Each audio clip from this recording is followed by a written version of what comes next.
capítulo muito interessante. A gente começou ele a semana passada falando que Paulo abriu seu coração, né? Abriu e compartilhou as suas experiências pessoais e como foi a sua experiência de conversão. E essa ideia ainda continua, mas Paulo dá um enfoque agora numa ideia e na sua experiência pós-conversão, né? Depois, como é que é a vida cristã de apóstolo Paulo? Eu estava estudando esse texto esses dias e estava pensando como é que seria apóstolo Paulo, Pedro, essa turma toda aí do Novo Testamento, como é que eles eram como cristãos, né? Quando eles se ajuntavam, como é que as resenhas deles, como é que eles conversavam, como é que era o momento de conversa, de culto, enfim.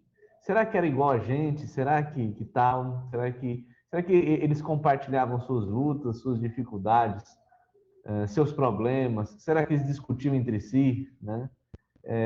Como é que era a vida cristã desses homens de Deus, das mulheres de Deus, a qual é citada no Novo Testamento?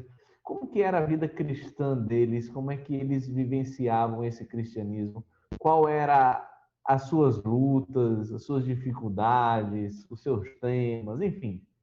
E no capítulo 7 a gente dá a entender mais ou menos como que é a vida cristã de alguém que nós consideramos modelo.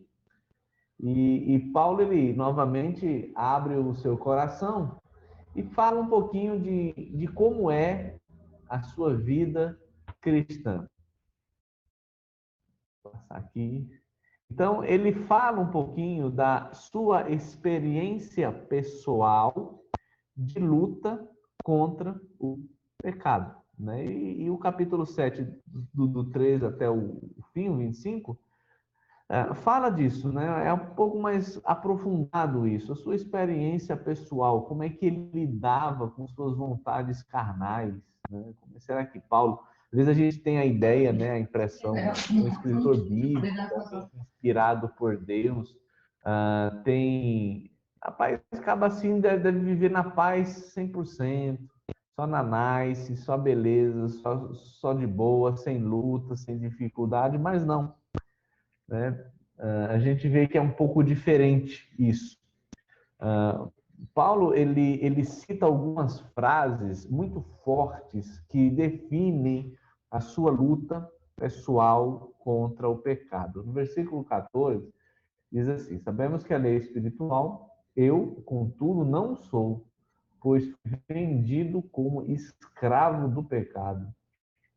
Outra frase muito forte que ele usa é essa: não entendo o que faço, pois não faço o que desejo, mas o que odeio. É uma frase tão sincera e forte como essa.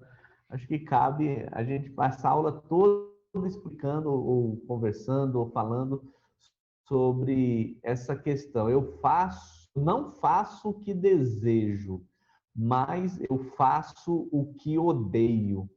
Puxa vida, né? Eu queria ou eu quero fazer, e provavelmente o que ele deseja é algo bom, mas eu não consigo fazer isso que é bom.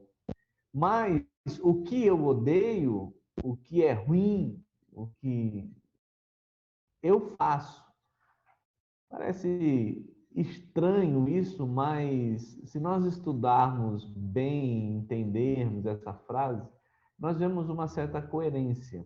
Então, ele abre o seu coração dizendo assim: olha, as coisas boas que devem ser feitas e que eu creio que devem ser feitas, eu não consigo fazer. Mas o que eu acho que não, o que não deve ser feito, esse eu faço. Você já se sentiu assim alguma vez? Você poderia usar essa mesma frase de Paulo em alguma área ou em alguma situação da sua vida? de você, rapaz, eu sei que eu devo fazer o bem, eu quero fazer o bem, mas eu não consigo. E o que eu não queria fazer, faço. Outra frase muito forte que ele usa aqui: sei que nada de bom habita em mim, isto é, em minha carne, porque tenho o desejo de fazer o que é bom, mas não consigo realizá-lo. Você se sente contemplado, ou você se vê nessas frases também? Essas frases são muito fortes. Ele realmente diz, expõe a sua luta pessoal contra o pecado. E é tão forte essas frases que tem uma linha, uma parte de teólogos que acreditam que essas frases estão ligadas ao momento onde Paulo não era crente. Então, ele está falando da sua experiência de não cristão, por serem frases que chocam, né? Por serem frases muito fortes e que talvez tenha quebrado esse estereótipo de um crente perfeito, ou um crente, um cristão todo na linha, né? Uma pessoa que diz escravo do pecado, olha, eu sou escravo do pecado. Uma pessoa que diz que não tem nada de bom que habita nele. Eu tenho o desejo de fazer o que é bom, mas eu não consigo fazer o que é bom. Dá a entender para muitos que essa parte ou essas frases se referem ao momento onde Paulo não conhecia a Cristo como seu Salvador. O que você acha? Você acha que essas frases que Paulo cita cabe a um crente sério, maduro, um cristão comprometido citá-las? Cabe isso? Se não fosse Paulo falando, a gente sabe que está na Bíblia e tal, aquela coisa toda. Se fosse uma pessoa qualquer, eu, falando, eu sou escravo do pecado, eu não consigo fazer o que é certo. O que eu tenho desejo de fazer, isso eu não faço, mas o que eu acho que é errado, eu faço. Como é que vocês me viriam? Como é que vocês, qual seria a imagem que eu iria transmitir para vocês? Né? Então, muitos, muitos, ao lerem esse texto, ao lerem essas frases que eu citei, dizem assim, não pode ser, né? Não pode estar falando dele, Paulo, crente. Pode estar Posso falando dele, comentar? Paulo, descrente. Pois não, pastor Timóteo, pode sim. Eu tenho três observações, uma para cada texto que está aqui na nossa frente. Sim, O primeiro comentário, ele não é escravo ao pecado, ou ele não é escravo do pecado. É como um escravo do pecado. Isso é diferente. A segunda observação, essa, esse desejo de fazer o que é correto e não querer fazer o que é errado, isso não vem de uma pessoa que não foi salva, convertida. O próprio fato que ele fala dessa briga interna, essa batalha interna, mostra, prova que há essas duas forças, o velho homem e o novo homem, que, através do Espírito, que habita nele. Ele tem o desejo, a terceira observação, o desejo de fazer o que é bom, o que é certo, o que é correto. Isso é uma mais outra prova que o Espírito de Deus, a influência de Deus, está na vida dele. E a segunda parte, mas não consigo realizá-lo, através das suas próprias esforços, não vai conseguir mesmo. Por ser um processo que, como qualquer processo, leva tempo. Então, para E eu estou ciente, né, de alguns que acham que Paulo estava se referindo ao, à vida dele antes da conversão dele, mas não tem como, não tem como, não alinha de forma nenhuma. Então aqui a gente vê um crente honesto se expondo da briga interna. Não sei se foi domingo passado, se comentei ou não, mas no passado já comentei, que o crente que não tem uma briga interna, não tem essa luta interna, ele deve questionar a sua salvação, a sua conversão, porque há uma briga interna sim. A gente começa a pecar desde pequeno. Então é um hábito que vem, no meu caso, já 70 anos de pecado. Então é uma luta, é uma briga. Pronto, só isso. Obrigado, pastor Timóteo, pelo spoiler. Tá? Já desconstruiu todo aqui o estudo, aqui, já explicou, já revelou todo o estudo. Mas é essa a ideia mesmo, né? E o próximo slide é justamente o que o pastor Timóteo disse. Então já fica subentendido. Então é uma luta presente, né? Embora Paulo ter citado, Paulo ter usado termos fortes e para um conceito atual de cristão talvez não caberia, né, para uma certa denominação, certos grupos, né, mas a gente tem que colocar em consideração que é uma luta presente, sim. Ele está falando do momento atual dele, né, óbvio, o momento quando ele estava escrevendo a carta aos romanos, né?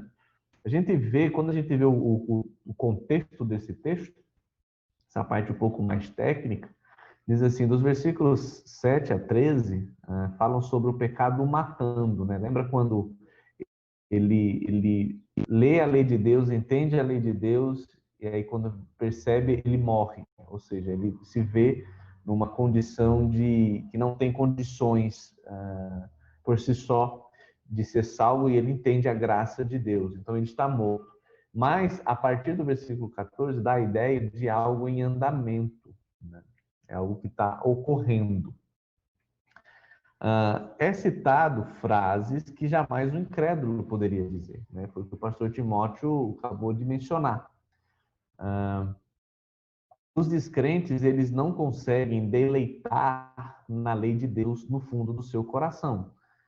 Versículo 22 diz assim, pois no íntimo do meu ser tenho prazer na lei de Deus, né? Eu tenho esse prazer, né, que o incrédulo não pode dizer isso. No íntimo do meu ser, eu tenho esse prazer. Ele pode gostar de Deus, gostar das coisas de Deus, mas ele não admite ou não é sugerido para ele ou não é cogitado esse prazer, essa vontade intensa que é de se obedecer a Deus. Pode ter uma vontade de obedecer para conquistar alguma coisa, para poder ser bem visto na nossa sociedade. Ele tem o prazer de obedecer para conquistar algo, para manter uma imagem, por aí vai. Mas esse desejo sincero e verdadeiro que Paulo demonstra, não cabe, não poderia ser o momento dele descrente, porque ele entende, e como já foi citado em vários outros textos, que a obediência naquela época de não cristão era uma obediência motivada mais por uma religiosidade vazia e fria. E ele não tinha esse prazer a qual está contemplando agora. Então, o versículo 22 deixa bem claro que é um momento atual a qual ele vive. O incrédulo não poderia falar isso. Outra frase também, seria essa. Os descrentes, eles ignoram o fato de serem tão pecadores a ponto de não conseguirem a salvar a si próprio, né? Sei que nada de bom habita em mim. Só quem consegue chegar a essa conclusão é aquela pessoa que entende exatamente o que é o evangelho e o que é de fato o pecado. Até não entender isso, ela acha que não pode ser tão boa, mas tem algo de bom, né?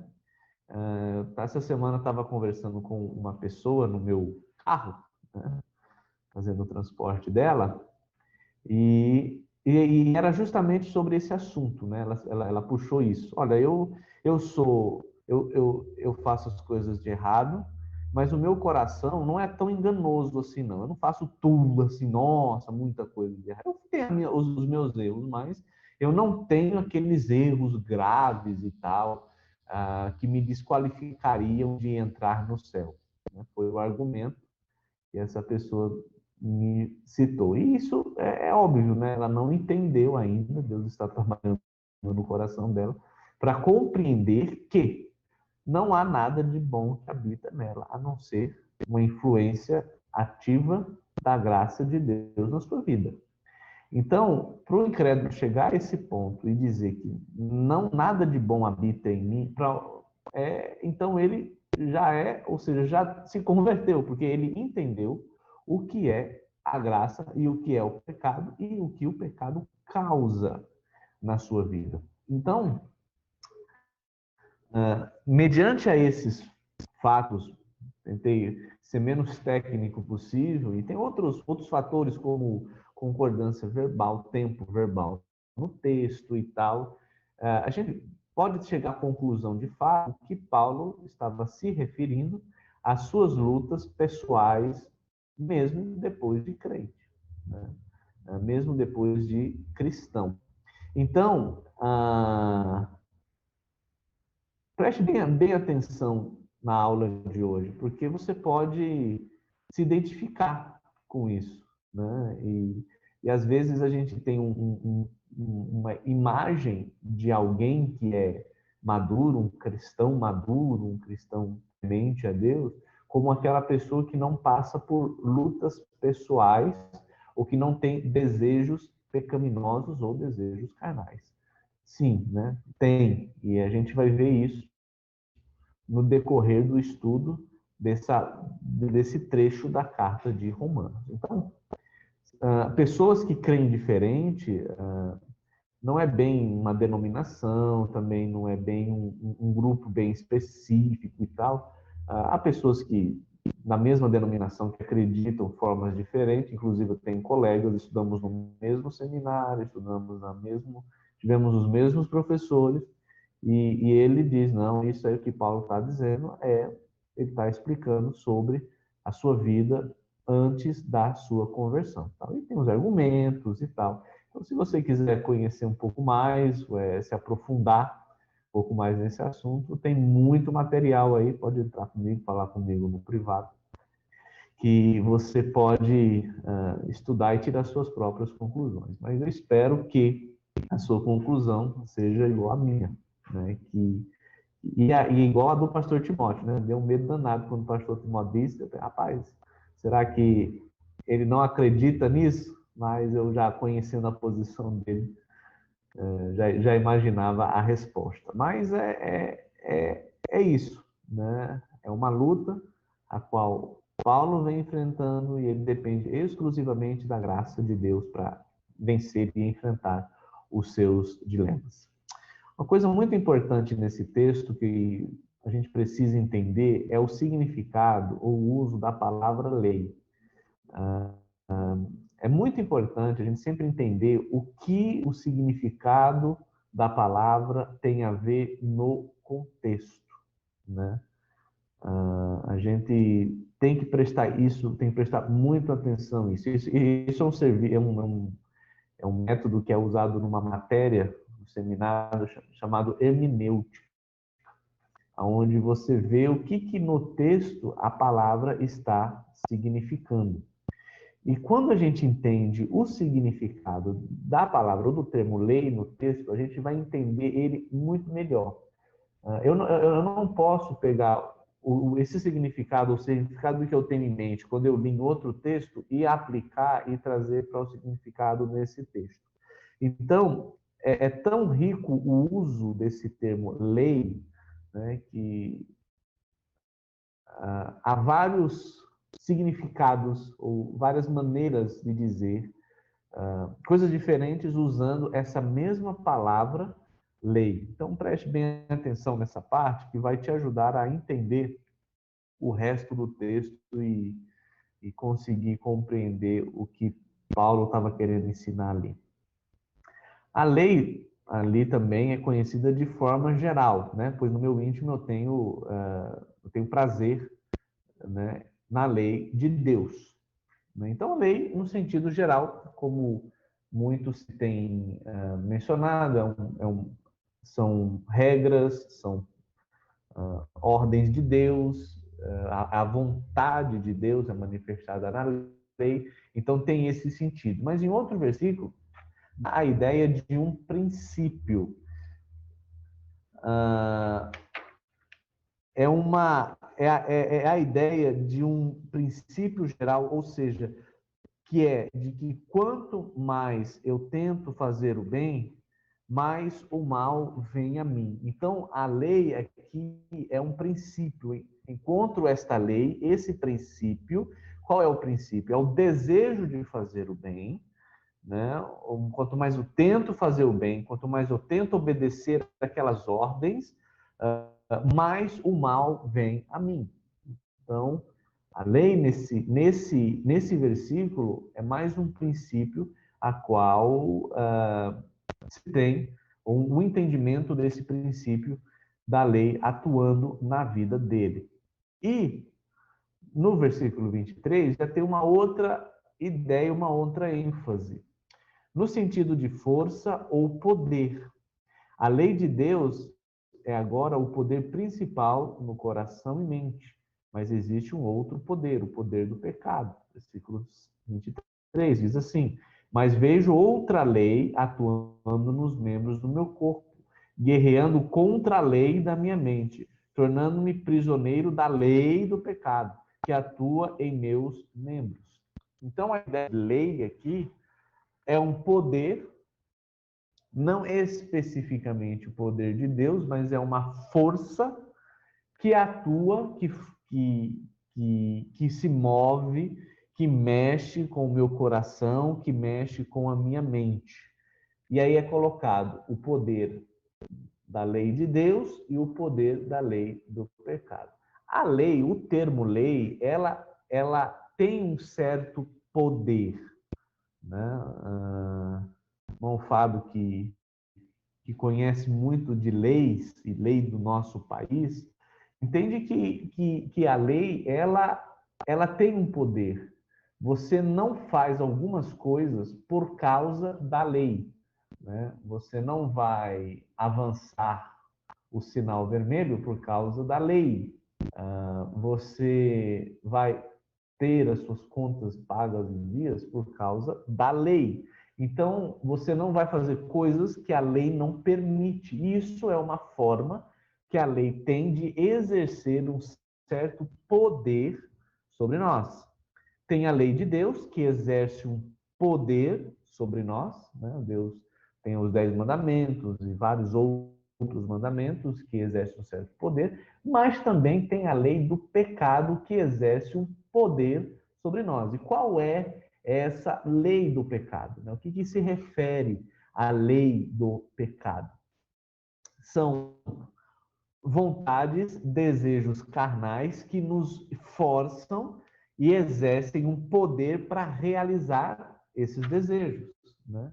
São prazeres da nossa carne que nos inibem, que nos fazem fazer, ou que nos fazem, redundante aqui, mas que nos fazem agir conforme esse desejo. Então, é um certo poder influenciador. Como a lei de Deus tem um certo poder, como a lei, vamos dizer assim, a nossa Constituição tem um certo poder sobre nós, o pecado também tem um certo poder sobre nós em fazer e agir conforme ele quer.